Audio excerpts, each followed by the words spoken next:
जी लोहिया कॉर्पोरेशनનું આજે લિસ્ટિંગ થયું છે. ખૂબ જ શાનદાર લિસ્ટિંગ આપણે કહી શકાય. અને ખાસ કરીને આજે કંપની જે છે તેના વિશે વાત કરું તો ટેકનિકલ ટેક્સટાઇલ માટે મશીનરી અને ઇક્વિપમેન્ટ બનાવનારી આ કંપની છે.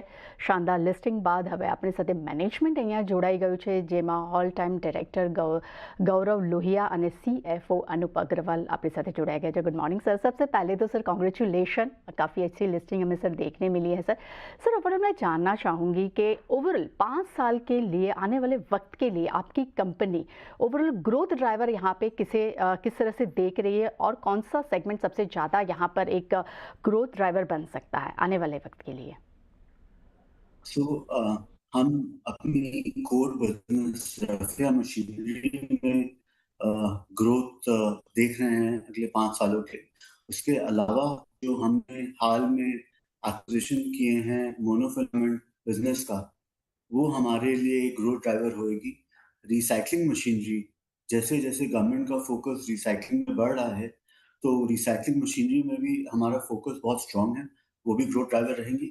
उसके अलावा हम लोग हमेशा देखते रहते हैं कि हम क्या और एडजेसेंसीज में एंटर कर सकते हैं, एंड वो भी हमारे लिए एक ग्रोथ ड्राइवर बनने की उम्मीद करते हैं. अनुपम सर, मैं आपसे बात करना चाहूँगी, क्योंकि जिस तरह से मैं देख रही हूँ कि एबिटा मार्जिन जो है डेफिनेटली जिस हिसाब से अभी रॉ मटेरियल के प्राइसेस में जो उतार चढ़ाव देखने मिला, उसका कहीं ना कहीं इम्पैक्ट जो है वो हमें मार्जिन के फ्रंट पे देखने मिल सकता है आने वाले वक्त पे. तो उसे आप किस तरह से यहाँ पे सस्टेन करना चाहेंगे? और एबिटा डेफिनेटली कंपनी के रिजल्ट तो काफ़ी अच्छे हैं, रेवेन्यू फ्रंट पे भी काफ़ी अच्छे नंबर्स है, तो उसे आप किस तरह से आने वाले वक्त में भी इसे सस्टेन करेंगे, और किस तरह से आपकी पूरी रणनीति यहाँ पे बनती हुई नजर आ रही है? तो हमारी रणनीति जो है वो कॉस्ट प्रेशर को हैंडल करने की 2-3 तरीके से होती है. एक तो कुछ लॉन्ग टर्म इन्वेंट्रीज हम लोग होल्ड करते हैं. हमारे यहाँ सबसे ज्यादा इस्तेमाल होने वाला आइटम जो है वो स्टील रहता है. स्टील सबसे ज्यादा प्रीडोमिनेंट वही कमोडिटी है जो हम लोग मशीन बिल्डिंग में इस्तेमाल होती है. तो थोड़ी लॉन्ग टर्म होल्डिंग होती है, थोड़े लॉन्ग टर्म कॉन्ट्रैक्ट्स होते हैं. और इसके अलावा जो हमारी प्राइसिंग स्ट्रेटेजी रहती है वो हम बहुत गौर निगाह से देखते हैं कि कमोडिटी प्राइसेस किस तरह से मूव हो रहा है. उसी के हिसाब से अपनी प्राइसिंग की रणनीति तय करते हैं, जिससे कि मार्जिन्स पे कोई लॉस ना हो, बल्कि मार्जिन्स इंटैक्ट रहें या बढ़ते रहें. सर अनुपम सर, आगे मैं ये जानना चाहूँगी कि एक्सपोर्ट मार्केट में आपकी रेवेन्यू यहाँ पे ओवरऑल कितनी जनरेट हो रही है, और आगे आने के टाइम पर, आने वाले अगले समय में आप कैपेक्स को लेकर आपकी क्या यहाँ पे योजना बन रही है? हाँ, तो मैं ये बताना चाहूंगा कि हमारा जो एक्सपोर्ट्स है वो करीब 45 से 55% के बीच में रहता है हर साल दर साल. हमने अभी 2026 में करीब 42-43% का एक्सपोर्ट्स किया है. वेस्ट एशिया वॉर के कारण कुछ हमारी मशीनों की जो डिस्पैच है वो मार्च की बजाय अप्रैल की तरफ शिफ्ट हो गई थी, बिकॉज ये जो वॉर के कारण जो फ्रेट रूट्स वगैरह बंद थे इसके कारण. तो अदरवाइज हमारी एक्सपोर्ट्स में हमेशा हमारी स्ट्रेटेजी ये रहती है कि 50% से ज्यादा रेवेन्यू जो है वो एक्सपोर्ट्स सेगमेंट से आए हमारे पास. हम 100 कंट्रीज में एक्सपोर्ट करते हैं, तो कोई ना कोई ज्योग्राफी जो है वो हमारे लिए फेवरेबल ज्योग्राफी होती है हर साल. और जैसे फॉर एग्जांपल अभी 2 साल पहले बांग्लादेश का मार्केट बड़ा चल रहा था, तो हमने वहां पे अच्छा बिजनेस किया.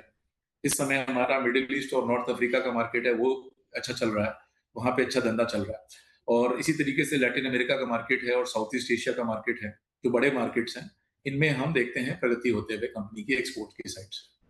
तो गौरव सर, मैं यही जानना चाहूँगी, जब आपकी कंपनी का एक्सपोर्ट बिजनेस इतना लार्ज है, तो कहीं ना कहीं ऐसा होता है कि रिस्क फैक्टर बढ़ जाता है, क्योंकि जिस हिसाब से अभी ग्लोबल सिचुएशन बन रही है कहीं ना कहीं, तो सर उसे आप किस तरह से यहाँ पे देख रहे हैं, उसे किस तरह से आप कवर अप करते हैं, और उसके लिए मतलब कि क्या आपकी रणनीति रहती है कि भाई इस रिस्क मैनेजमेंट को आप अच्छे से संभाल पाए?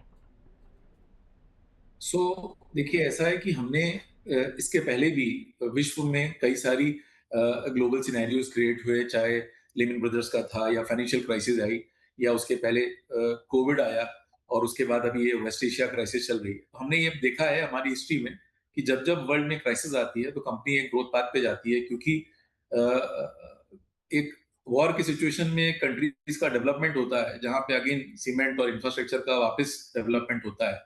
तो बजाय छोटी मोटी हिकअप्स आने के को अगर छोड़ दें एक बार किनारे, तो हम ये देखते हैं कि वर्ल्ड क्राइसिस जब भी आती है किसी भी प्रकार की, तो पैकेजिंग की नीड्स बढ़ती हैं, नॉन पैकेजिंग मटेरियल की नीड्स बढ़ती हैं, और उसी प्रकार से हमारी मशीनों की सेल के ऊपर भी ग्रोथ आती है. सर और एक क्वेश्चन रहेगा सर, जिस हिसाब से हम एफआईबीसी की बात करें और पैकेजिंग इंडस्ट्री की बात करें तो सर आगामी 5 इयर्स के लिए आप यहाँ पे सबसे ज़्यादा अपॉर्चुनिटी कहाँ देख रहे हैं सर? हम एफआईबीसी में बहुत ग्रोथ देख रहे हैं। हमें बड़ा प्राउड फील होता है कि India is one of the largest exporter of FIBC in the world. तो एंड डोमेस्टिक यूज भी एफआईबीसी का बढ़ रहा है धीरे धीरे। तो हम एफआईबीसी में बहुत बड़ी ग्रोथ देखते हैं पैकेजिंग में, ओके। और स्मॉल बैग में तो ग्रोथ है ही। ओके, गौरव सर आपसे भी जानना चाहूँगी कि डेफिनेटली जब कंपनी एक बड़े पैमाने पर अपना ग्रोथ देखती है तो आर&डी पे भी खर्च बढ़ाती है, तो डेफिनेटली आपका यहाँ पे आर&डी पे खर्च किस तरह से है? और अभी ज़माना बदल रहा है, एआई पर हम लोग सारी कंपनियां अभी डाइवर्ट भी होते हुए नजर आ रही है, तो एआई को लेकर भी आपकी कंपनी है उसकी क्या आगे रणनीति बन रही है और किस तरह से वो एआई पे अपना काम कर रही है यहाँ पर? तो हम करीबन 3% अपना रेवेन्यू का आर&डी पे खर्च करते हैं। आर&डी हमारे लिए एक बहुत महत्वपूर्ण डिवीजन है, और जैसे एआई और मशीन लर्निंग 2 चीज़ों पे हमारा फोकस है।